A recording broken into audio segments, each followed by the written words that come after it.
introduce myself. My name is Mirjam Griffioen. Yes, it's a bit cold in the Netherlands right now. That's one of the reasons I will move on. I lived for 20 years in the Caribbean because I didn't like the cold either 20 years ago.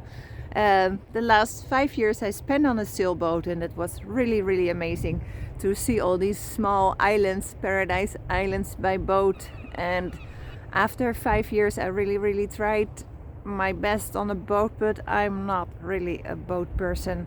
I love the way of traveling, to see all these islands by boat and visit people and other artists there, but I miss land, so I decided to go back to Europe, live a little bit closer to my parents than the Caribbean, which is very nice and important.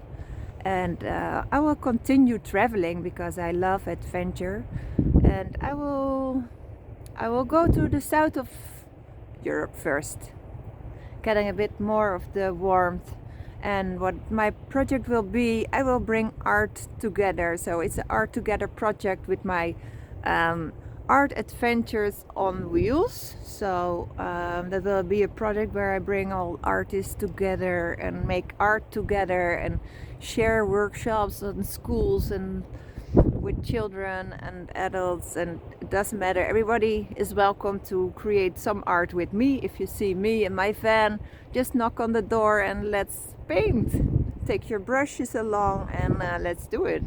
So I got a lot of ideas, and it will be nice if you follow my journey on the YouTube. So subscribe, and well, that's it. Thank you.